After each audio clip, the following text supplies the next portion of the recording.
तीन चार मिनट की बात उर्दू में।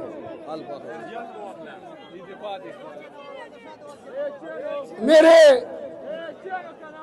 मेरे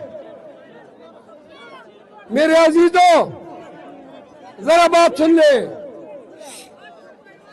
आज हर पाकिस्तानी को हम ये बता रहे हैं कि ये जो हमारा झंडा है, ये पीटीआई का झंडा, ये सिर्फ एक झंडा नहीं है, ये एक आवाज है, एक उम्मीद है, ये एक तहरीक है कैदी 804 के लिए, जो बेगुनाह पाकिस्तानी कौम की हकीकी आजादी के लिए और हुर्मत रसूल के लिए कड़े होने की सजा काट रहा है।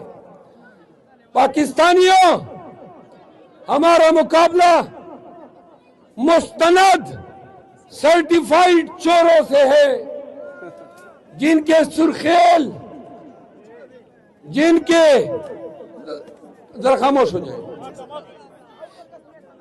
हमारा मुकाबला उन लोगों से है, खामोश, वो कहते हैं कि पीटीआई पे पाबंदी लगाओ। उन्होंने कहा, आप देख ले मौलाना फजल रहमान के बयानात, नवाज शरीफ के, मरियम नवाज के, वो कहते थे इनसे बेट छीन लो। काजी फाइज ईसा ने हमसे बेट छीन लिया। हमारी खवातीन आज भी नजरबंद है। ये वो मुल्क है जहां के सारे मुंसिफ ये तमाशा देख रहे हैं कि सनम जावेद मरियम नवाज के खिलाफ इलेक्शन लड़ रही है, लेकिन कहां से? खामोश, गलीसो, सनम जावेद कहां से इलेक्शन लड़ रही है? कोट लखपत जेल से। मरियम नवाज फखर से इतराती फिर रही है कि शेर जीतेगा। हमारी उम्मीदवार डॉक्टर यास्मीन राशिद 70 साल की उम्र, कैंसर की मरीजा, नवाज शरीफ के खिलाफ इलेक्शन लड़ रही है। कहां से लड़ रही है? कोट लखपत जेल से लड़ रही है। नवाज शरीफ भी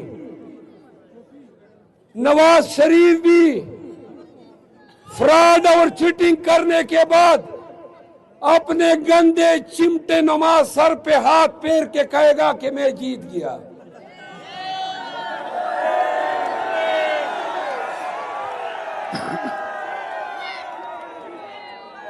मेरे भाइयों, एक छोटा सा किस्सा सुन लो, आराम से एक किस्सा सुन लो, मैं बात खत्म करता हूं।